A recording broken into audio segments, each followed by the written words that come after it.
Hello, and you are listening to Half Hour History, the show where you might learn something, but we guarantee nothing. I'm Jacinta. I'm Luke. And this time we're talking about the Cornish Pixie.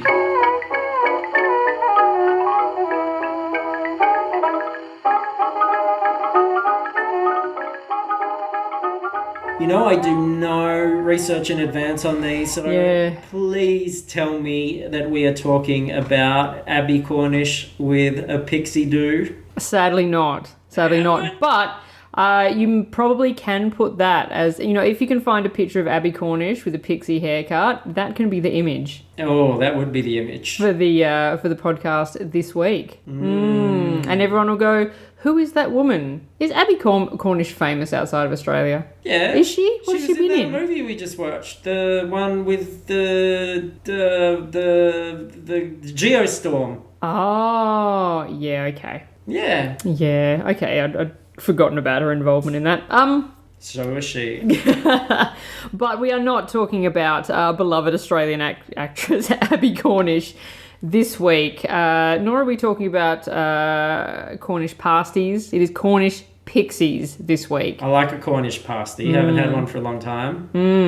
And Cornish Pixies were things that were featured in the Harry Potter series of films. They were those blue flying little blue pricks fellas, with yes. the big teeth. Yes, they were. We're not talking about one of those either. We're talking about a different type of Cornish Pixie. We're talking about the real... This is a history show, so this is about the real historical, actual, real-life Cornish pixies. Yes. That existed, maybe still exist. That's what I'm here to learn about.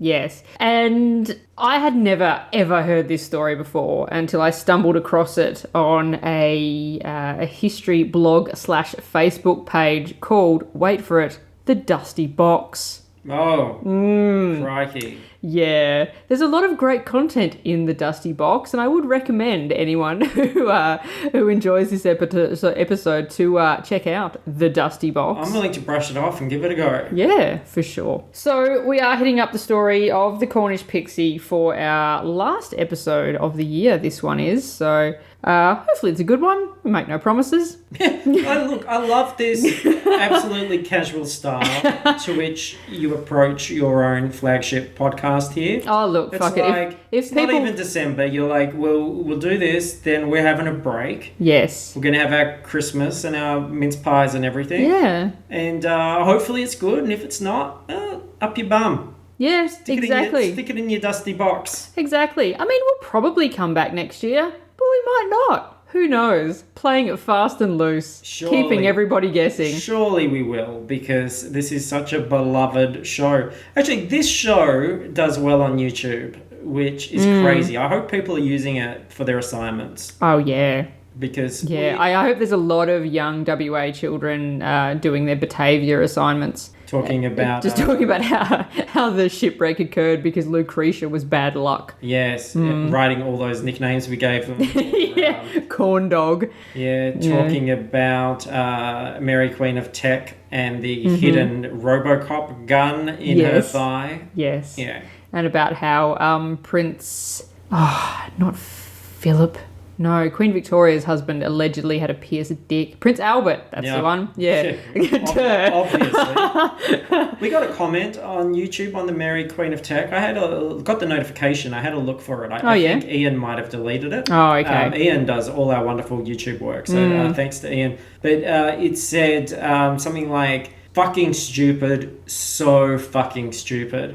Oh, well, that's good, because if you have uploaded a YouTube video and you haven't had a comment about how it fucking sucks, like, have you even uploaded a YouTube video? And let's be fair as well. Like, I don't know. I just thought, yeah, fair call. Yeah.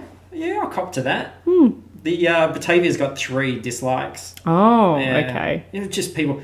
I came here for information about Batavia. Are you talking about corn dogs? I'm so passionate about the Batavia and these people are not being serious. I used that information on my paper and got a C-.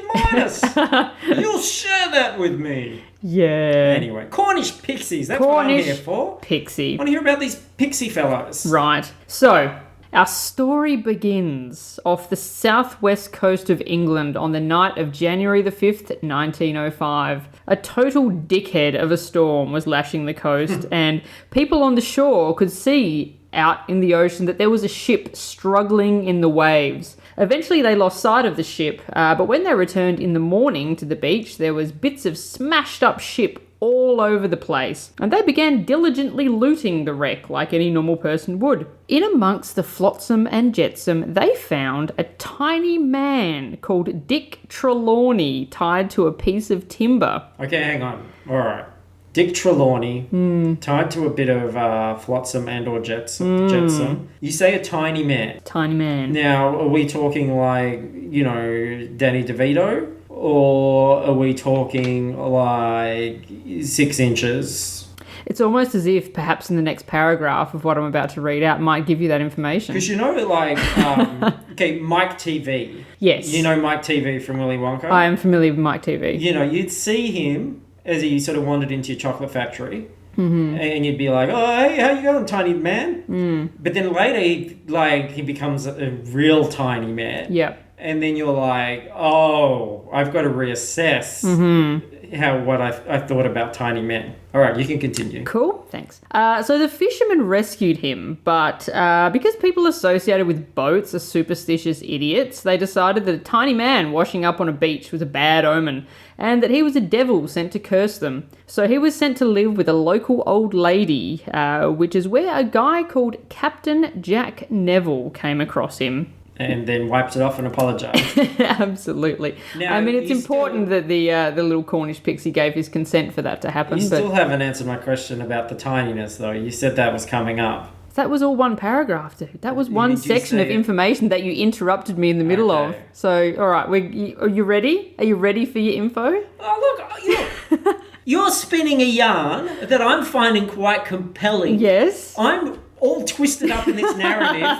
You dropping out these little gems. I want to hold them up to the light and examine them. Mm-hmm. And you're, upset about my childlike curiosity that I'm enjoying this story? Yes, yeah.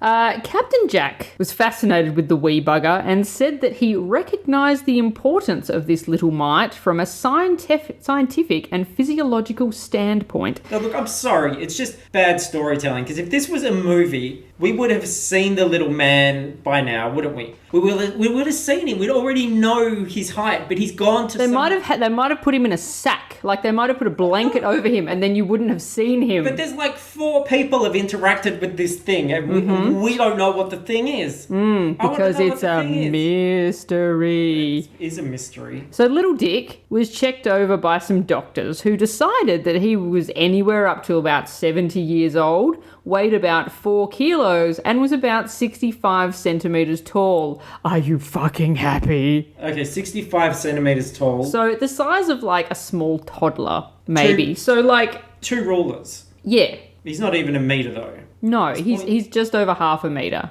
0.6 of a metre. Yes. Still bigger than the Harry Potter Cornish Pixies. Yeah. But yeah, it definitely constitutes a wee man. A tiny dick indeed. Yeah. Did you just choose this because this guy's name was Dick? No. It makes sense, but no. He spoke in his own native language, which was described as guttural, but he was able to be taught some basic English and French. Because of the location of his discovery, he was nicknamed the Cornish Pixie, which, look, would absolutely be a slur today if we decided to call somebody a pixie. Yes, unless they were a manic pixie dream girl. Yeah, but then, does anyone consent to being called a manic pixie dream girl? Hello, I'm Dick, and I'm your manic pixie dream man. Pixie. Manic pixie dream pixie. So, if you were to happen upon a rare anthropological specimen, what's the first thing you would want to do with it? Cut it open or put it in a sideshow. Okay, so what Captain Jack did, he took him to bloody Perth. Our bloody great brown wonderful town received the Cornish Pixie. This just got personal. It did. So he said, hey, little Dick, you want to go to Perth? Little Dick gave his consent because that's very important. And he, Captain Jack, and Captain Jack's wife arrived in Fremantle on the 1st of December 1908, which is nearly 4 years after he washed up on that Cornish shore. How have I lived here for so long and not known about this rich piece of our history? I know. I was very shocked reading this story. He was set up on display in the window of a vacant shop on Hay Street in the city. So yes, displayed as a carnival attraction. It's probably Bowen's. Maybe. You remember Bowen's? I don't remember Bowen's, but my nan used to work at Bowen's, so she would tell me about Bowen's, and I'd go, I have no fucking idea what that is. Yeah, ask her about the Cornish Pixie. Yeah. She wasn't around in 1908 or 1910 or whenever the fuck we are at the moment, so she probably wouldn't have a great deal of memory. Now, he's alive in the window. He's alive, yeah. He's a little dude in the window. It's like an art installation. Yes. They didn't, stuff him. No. He's a live little fella there. So, an article published on Friday the 4th of December in the Daily News newspaper said, this young gentleman is evidently going to prove a big draw in our city. It is seldom one hears such unanimous expressions of wonder and approval as the daily crowds visiting Dick Voice. Dick Voice. I can't believe that Perth, in terms of its iconography, has fucked around with a black swan when we had... I know. A wee man. A wee man. A wee man in a shop window. Pixie finds the ladies of Perth even more charming than his Anglo-Indian admirers. Well, obviously he'd been there previously. And with his accustomed precipitancy in such matters, has already lost his heart to at least a few of the fair sex visiting him. His exhibition hours are 11 till 1, 4 till 6:30 and 8 till 10 p.m. Okay, look, if you are listening and you are a descendant, if you are a known descendant of this pervy little pixie, the pervy little Perth pixie, I want to hear from you. I want to hear the story. Yeah. We may remark that Captain Neville possesses a very interesting phrenological study of Dick made by a well-known phrenologist, in which Dick's characteristics and capabilities are scientifically demonstrated. So someone's looked at his head, looked at, the bumps. Looked at the bumps his nodes and lobes. Yeah, and sort of made some assumptions about him. And a few other articles were a bit more descriptive about little Dick himself, which I know you are very interested in finding out about. So, said one, Dick Trelawney is the name of the smallest, quaintest, and most weird little scrap of humanity this writer has ever looked upon. Seated in a doll-like armchair, which was prettily padded and placed upon an ordinary-sized table, he made a most pathetic figure in his long grey coat and trousers, oriental vest, and baby shoes. So they've dressed him up like a little dolly, stuck him in the window, and people are coming and paying a couple of shillings or something to come and see the wee man. To come and see a shop window. Yeah, well, no, they have to go into the shop, I guess. I don't know. They're charging money for him, so you can't just stroll past the window. Another reported, Dick eats and drinks well and thoroughly enjoys his tobacco in the form of a cigarette or his own tiny pipe. Oh, give us a durry.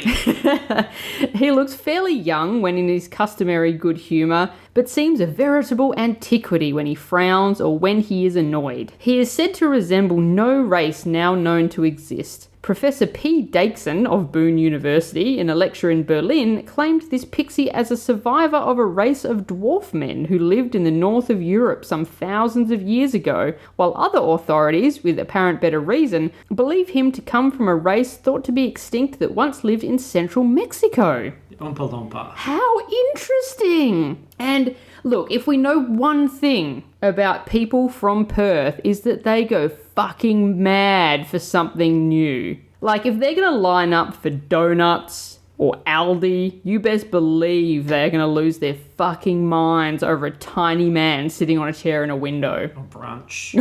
Brunch. People in Perth just fucking love brunch. Okay. Look, now, I've got a question. Uh-huh. Now, I know you don't usually answer these, but okay. I'm going to try anyway. All right. I'm curious about the nature of this wreck and the nature of why we have this one wee survivor. And he can talk. So, he can talk, So yes. you think he would be able to shed some light on his origins. Like, everyone's speculating his origins. Yeah. But he should be able to say how we got on the ship and what happened to the rest of the crew and why he was there, etc., etc. Unless, is this just a case where he'd start to explain and people would go, oh, look at him, he's so wee. He's so little. Look at that little guy, he's talking. And just never took it in. Quite possibly, yeah. Because, he'd sit there in his little slippers and he'd have a little cane and he'd wave at people and all sorts of shit. It thinks it's people. Yeah, exactly. So I don't think that is completely out of unlikely. So we don't know anything. Later on, are we going to learn more about the shipwreck? There was not any information that I could find regarding the shipwreck. Shifty little bugger. So his viewing started off with 2 sessions a day, but he had to increase to 3 because of the demand. And all the newspaper articles were glowing, all the reporters that had come to see him and meet him and everything. Sits like a champ. Yeah, and little Dick was killing it. Wears those baby shoes like a pro. Baby shoes never worn except for little Dick. And Captain Jack was just rolling in shillings. He was having a great time. So he was exhibited in Perth from the 3rd of December to the 23rd of December 1908, after which he went to Fremantle for a few days and then went on to Kalgoorlie because that seemed like a really good place to take someone who may well be the last of their race. And then, if Kalgoorlie wasn't thrilling enough, he then went to Albany. Oh, they got a rock shaped like a dog. Yes. So that was 2 great things coming together at once. Yes, I wonder if Kalgoorlie at that time, I'm not sure when the statue of the dog on the Tucker box was erected, but maybe he's just doing a dog-shaped tour of Western Australia. Yeah, could be. So the next stop was Adelaide. So clearly Captain Jack was really committed to showing little Dick the very best of our wide brown land. He was exhibited there in late January 1909, and the articles about him just continued to be glowing about how great he was and how popular he'd been in Perth. And how he'd met all of these famous people in the past, which included the Prince of Wales, the Kaiser, the Sultan of Turkey, the Khedive of Egypt, and the Maharaja of Mysore, which I'd never heard of Mysore, which is spelled Mysore, so I had to Google it. It's an actual place in India. There you go. If people heard, speaking of Googling, if they heard me typing just before, it was because I just had to try and find a picture of this guy. Is there one? I do reference that at some point. So again, Little Dick just continued to be a massive hit with the ladies, and one newspaper commented that he was said to be decidedly matrimonially inclined. Oh. He wanted to wed down. He wanted a bride. He sure did. So after that, they made their way to Melbourne, where little Dick was finally able to get a decent coffee, some replacement vape cartridges, and to get the sides of his head shaved. So he was a happy little fella.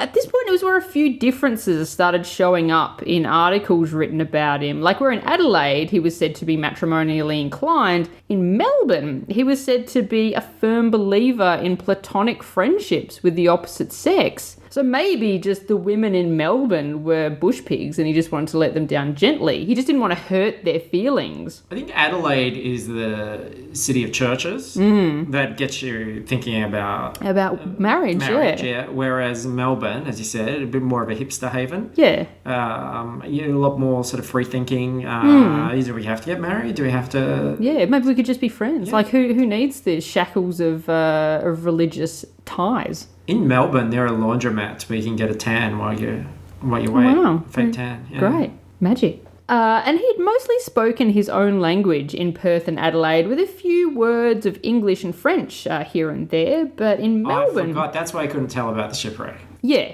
He can. I mean, he can speak some English and a little bit of French as well, but not super well. But the reports in Melbourne here said that he was said to be speaking English, French, and other languages fluently. Right. Yeah, but then when he moved on to Sydney, it was said that he could speak French fluently, but that he could only understand English and German. So people were starting to get a little bit sus about this whole thing, but it really wasn't hurting his attendance numbers at all because, if anything, people were more curious to see this weird little fella. It's going to turn out that he's a spider monkey with a little microphone attached. People know what monkeys look like, though. Yeah, but if you put it in a little beard and some clothes on, it'd be confusing. He's talking, though. Yeah, but that's the little speaker thing that's attached to him. It's it's a grift. A lady called Fenella, writing a column called Sydney Week by Week from a woman's point of view. AKA Fanny's column. Yeah, when's the best time to go line up at Aldi? In the Clarence and Richmond Examiner, went along to see Little Dick, went, "What the fuck is that?" and wrote an article that was completely at odds with everything else that had been printed in the papers up to that point. So Little Dick went, "What the fuck is that?" and killed him with a shovel. She took her hat pin out and stabbed him in the eye. The Cornish Pixie, the poor pixie drawing a crowd every evening to his parlour in George Street. The little man, the smallest on earth. Walk in, admission only sixpence to see the most marvellous human being in the world, found on the coast of Cornwall after a wreck. Seated in a child's cane chair, dressed in a silk dressing jacket and warm slippers, the pixie receives his guests. Such a pathetic little fellow, such a tiny head, only 6 inches from chin to forehead. His hands gnarled and twisted, the joints tortured and turned, fingers long and bony. A hand one cannot forget. Talk to the lady, tell her you want to shake hands. Poor little pixie, so helpless, so small and so weak. The most pathetic of sights, the saddest of little mortals. The Cornish Pixie, a disillusionment, an object lesson, a subject for scientists and professors, a spectacle for the public. No! Exclamation mark. 2 stars. Yeah.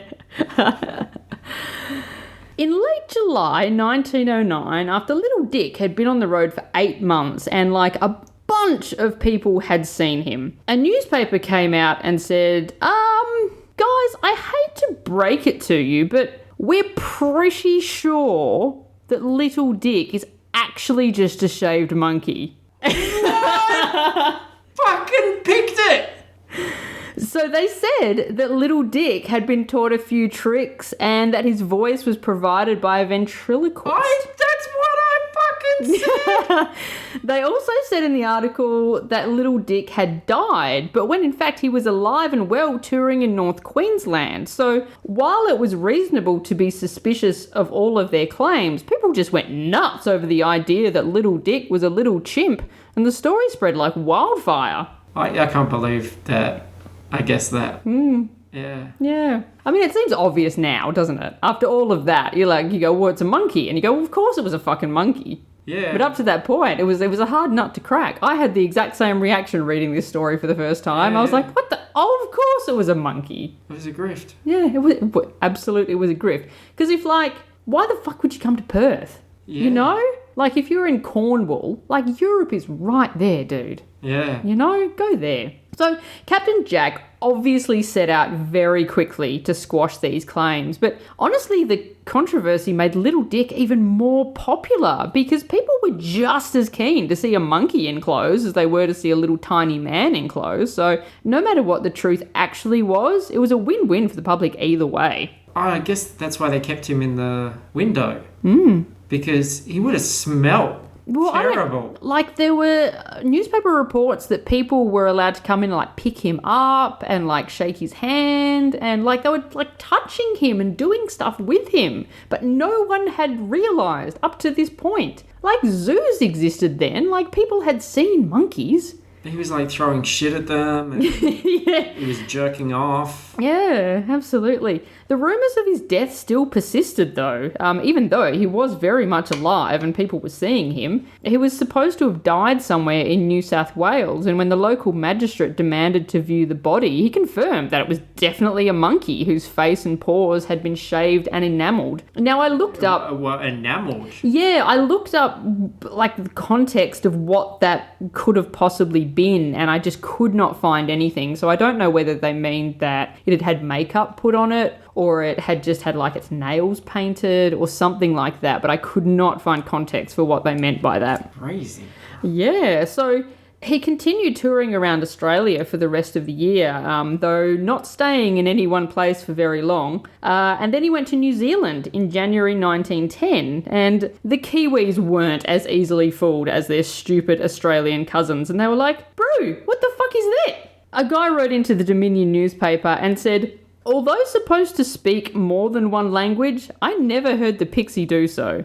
He did not even stand on his legs, much less walk. One of the audience wanted to see his leg, but the showman refused the request on the ground that he only undertook to exhibit the portions of him which could then be seen, so his head, his face, and his hands. Now, why should there be any objection to satisfy the public that this strange being is wholly human?" Fair point, mate. He came back to Australia for a bit to fleece some more money off the general public, keeping in mind that at this point, Captain Jack is still denying that Little Dick is actually a monkey and is still threatening to sue the newspapers for defamation. And he put a story in the papers himself that the dead monkey that was identified by the magistrate was actually owned by a rival who had been touring a monkey around trying to pretend it was a little person. Then in August 1910, Captain Jack and Little Dick set off for South Africa, and Australia was not to hear from them again.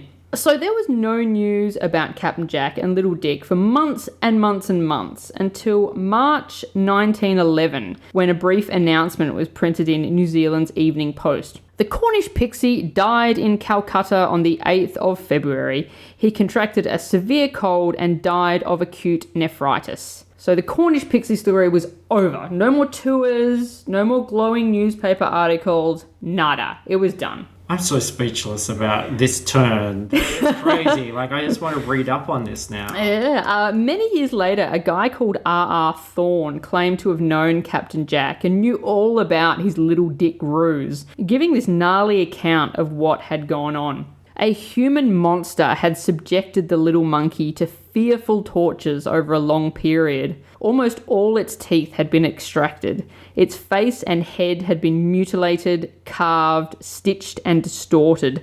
The skin had been turned inside out. After healing, it had lost the semblance of its natural self, and then with the aids of acids, dyes, and paint, the poor thing had been made to look like a puny, flabby, and helpless little boy man. Its little squeak and its pathetic waving of a small cane should have torn the hearts of spectators, but instead raised roars of laughter. Perth. And while we will probably never know the full true story, there are no photos of Little Dick, and given that cameras definitely existed in 1910, and he definitely seems like something you'd want to take a photo of, it more or less confirms that he was pretty much definitely a monkey.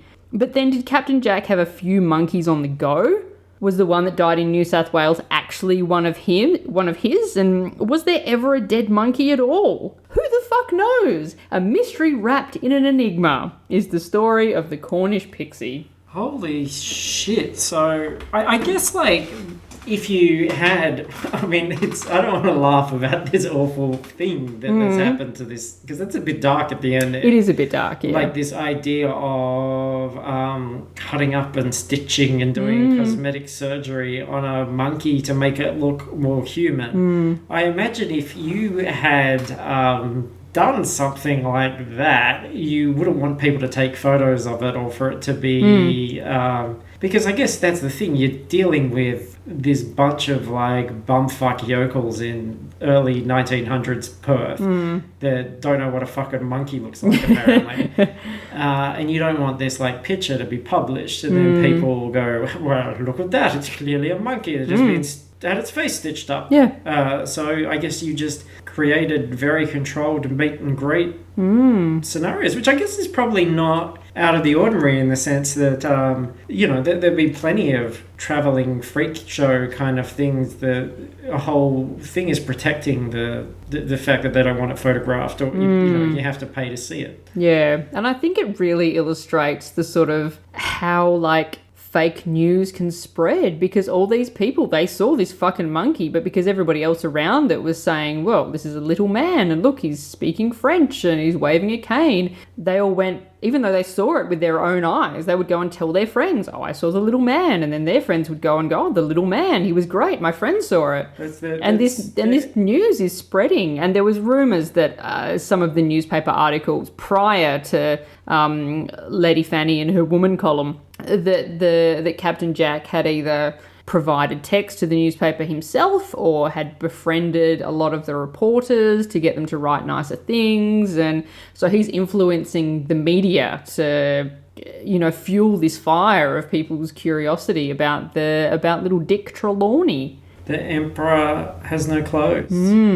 Interesting. So I can't even put a picture of a shaved monkey because it will spoil the surprise. I'm going to have to find Abbie Cornish with a pixie cut. Yeah. I mean, there's hardly any pictures relating to it anyway. Like, there's an illustration. Yeah, I can see that. Yeah, with them holding like a little man in his hand. And but lots of clippings from newspapers. Yeah. Fuck, crazy. Yeah. That's a good one. Yeah. What a nice way to end the year. This was a story I actually found, I think before we'd even started this series properly. I think maybe we'd done the first one and gone, hey, maybe this could be a thing. And then I found this story and I went, oh, fuck, I need to save this one. This is a doozy. So yeah, this is like a crazy bit of West Australian history that I cannot believe I was unaware of previously. And maybe we'll find out that the monkey's related to Ian. Well, maybe. Everybody else has been fucking related to Ian. Friend of the show, Ian. And massive credit to, obviously, the Dusty Box blog, because the author had obviously written this great article with all this info in it and then posted a big list of all their sources, which I could then just go through and construct my own version of the story. I didn't have to dig around too much. So that was absolutely fantastic and convenient. So thank you to the author and proprietor of the Dusty Box. May you always stay dusty. Yeah. All right. Well, are we back next year? Maybe. Yeah, I think so. I'm currently putting together a few ideas of things that we might do. So we'll see how it goes. I think the plan for next year will probably be like 10 episode stints and then a break. Yeah, sure. And then another 10 episodes. Because I think with this one, it does require a little bit of time to go into it. And you know what? I don't want to burn out on it and start to resent having to do the work. Yeah, I want to enjoy it, have it be fresh, and to not be overloaded. And I don't want to run out of shit to talk about. Also, we're hoping to have a guest. Oh, yes. We'll have of course, we will come back next year because we have a guest who would like to come on the show. Yeah. So, yes, we definitely will do that. So, but thank you to everybody who has... It's a great guest. It is a great guest, yes. Thank you to everybody who has listened for these last... Has it been 14 episodes? 14 plus the little... little mistake episode. Which was actually a pretty fun episode. So, if you haven't had a chance to listen to the Entombed Miner episode, then do head over to Patreon and check that one out. It is free to listen to for everybody. Thank you to everybody who has listened, who has rated and reviewed. We have had a couple of reviews and they are fantastic. You can check out all the other shows and the back episodes of Half Hour History at fruitlesspursuits.com. You can come and join us on Facebook, on our Facebook group, to talk about this show, talk about all the other shows. We've got FP Cast, we've got Dungeons and Drongos, Book Was Better, which is a little bit dead at the moment. On hiatus. Yes. As is Scarjo a Go-Go. I might get back to that over the Christmas holidays. Yeah. That is pretty well it. I mean, if you can still keep on rating and reviewing over the Christmas break, that would be absolutely fantastic. That would be the ultimate Christmas present, guys. That's what we want for Christmas. Absolutely. And we will see you next year. Yes. Yeah. I'll see you many times before in the other shows. Oh, well, yeah. As will you. As will I in FP Cast. But in terms of Half Hour History... We are Dunskies. Yep. We are out of here. We're history. Badonkadonk.